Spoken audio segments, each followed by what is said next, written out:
කොහොමද ඔයාලට? ඉතින් අද අපි හදන්න යන්නේ ලොකු කුඩා කවුරුත් කැමති රසම රස කට්ලට්. අපි බලමු කොහොමද කට්ලට් ටික හදාගන්නේ කියලා. මුලින්ම ඉඟුරුයි සුදුලුණුයි අරගෙන වංගෙඩියකට දාලා හොඳට කොටා ගන්න ඕනේ. මම සුදුලුණු බික් 5ක් 6ක් අරන් තියෙනවා. ඒක හොඳට කොටා ගත්තට පස්සේ අපි ඒකටම කරදමුංගුයි කරාබුරැටි දාලා කොටා ගන්න ඕනේ. අනිවාර්යෙන්ම කරදමුංගුයි කරාබුරැටි කෙටුවට පස්සේ කරදමුංගු වල අර පොත්ත ඉතුරු වෙනවනේ. ඒක මතක් කරලම ඉවත් කරගන්න ඕනේ. හරිද? ඊට පස්සේ මම අද අලග්‍රෑම් 400ක් විතර අරන් තියෙනවා තම්බලා. ඒක මේ විදිහට හොඳට පොඩි කරගන්න ඕනේ. ඊළඟට සැමන් ග්‍රෑම් 300ක් අරන් තියෙනවා. ඒකත් මේ විදිහට හොඳට පොඩි කරගන්න ඕනේ. ඊළඟට තෙල් ටිකක් තාච්චියකට දාලා ඒක රත් වුණාට පස්සේ අපි මුලින්ම අර හදාගත්ත ඉඟුරු සුදුලුණු පේස්ට් එක තියෙන්නේ. ඒකට දාලා හොඳට ටෙම්පරාදු කරගන්න ඕනේ. මෙන්න මේ විදිහට ඔයාලට පේනවනේ. හරිද? විනාඩි 2ක් 3ක් විතර ටෙම්පරාදු වුණාට පස්සේ මේක මාරම සුවඳක් එන්නේ මේ වෙලාවට. මෙන්න මේ විදිහට ඒකට අපි එකතු කරනවා හීනියට ලියාගත්ත රම්පේ කරපිංච ටිකක්.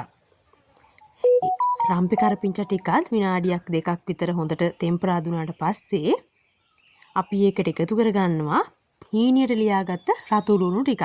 ඔයාලට කැමති නම් මේකට ලොකු ලුණුත් පාවිච්චි කරන්න පුළුවන්. මම අද අරන් තියෙන රතු ලුණු ටිකත් හොඳට ටෙම්පරාදු කරගන්න.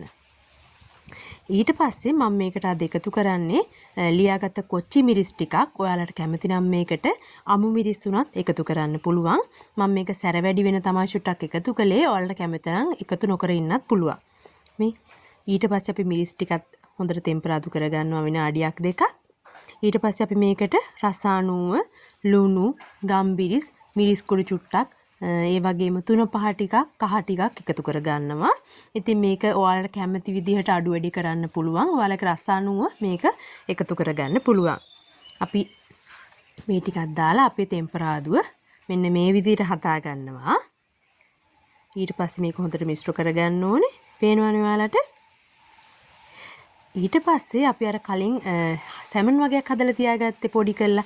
අන්න ඒ සැමන් ටික මෙන්න මේ ටෙම්පරාදුවට එකතු කරගන්න ඕනේ. මෙන්න මේ විදිහට. හරිද? මෙන්න මේ විදිහට හොඳට මිශ්‍ර කරගන්න. ඊට පස්සේ අපි ලිප් ඕෆ් කරලා අපි මුලින් අර හදලා තියාගත්ත අල ටික තියෙන්නේ. අන්න ඒ අල මිශ්‍රණය මේකට මිශ්‍ර කරගන්න ඕනේ. මෙන්න මේ විදිහට. හරිද?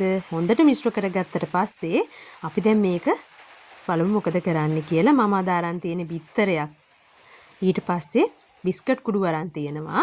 අපේ අර මිශ්‍රණය අරගෙන මෙන්න මේ විදිහට බෝල විදිහට හදා ගන්න ඕනේ. ඔයාලා දන්න ඕනේ කට්ලට් හදන්නේ කොහොමද කියලා.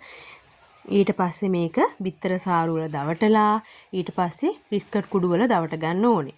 හරිද? මේ විදිහට මම දෙපාරක් කරලා තියෙනවා. බිත්තර සාරු වල දවටලා දෙපාරක් බිස්කට් කුඩු වල දවටලා තමයි මේ කට්ලට් ටික අරගෙන තියෙන්නේ. ඔයාලට දැන් පේන්නේ නැති කොහොමද ඒක කරන්නේ කියලා. මෙන්න මේ විදිහට දවට ගන්නයි ඕනේ. මේ විදිහට මම දෙපාරක් කරලා තියෙනවා. හොඳ ෆිනිෂින් එකක් තියෙනවා එහෙම කළාට පස්සේ. හරිද? ඊට පස්සේ අපි දැන් කට්ලට් ටික බදින්න යන්නේ. තාච්චියකට තෙල් ටිකක් දාන්න. මේක කට්ලට් වැහෙන තරමට වගේ තිබ්බනම් හොඳයි. හරිද? ඒක හොඳට රත් වුණාට පස්සේ අපේ කට්ලට් අපි එකතු තෙල් එකට එකතු කරනවා මෙන්න මේ විදිහට බැදෙන්න. පේනවනේ? තෙල් එක ගොඩාක් රත් කරගන්නත් එපා. මගේ කට්ලට් ටික චුට්ටක් දුඹුරු පාට වුණා වැඩි වගේ මට හිතෙනවා. මොකද තෙල් එක පොඩ්ඩක් රත් වෙලා වැඩි වගේ. ඒක නිසා. හරිද? මෙන්න මේ විදිහට අපි කට්ලට් ටික බැද ගන්නවා. ඔයාලට පේනවා කට්ලට් බදිනකොට තියෙන ලොකුම ප්‍රශ්නයක් තමයි කට්ලට් පැලෙනවා කියන එක. ඉතින් ඔයාලට පේනවානේ මේ කට්ලට් පැලිලා නැහැ, ලස්සනට තියෙනවා. මෙන්න මේ විදිහට තමයි අන්තිමට අපි කට්ලට් ටික බැදලා ඉවර වුණාට පස්සේ තියෙන්නේ. ඉතින් ඔයාලත් හදලා බලන්න. බොහොම රසවත් කෑමක් තමයි. හවස තේ වේලාවට වගේ රසවත් කෑමක් තමයි කට්ලට් කියලා කියන්නේ. ඉතින් ආපහු දවසක තව රසවත් කෑමක් අරගෙන එනකම් ඔයාලට සුබ දවසක් වෙන්න කියලා ප්‍රාර්ථනා කරනවා.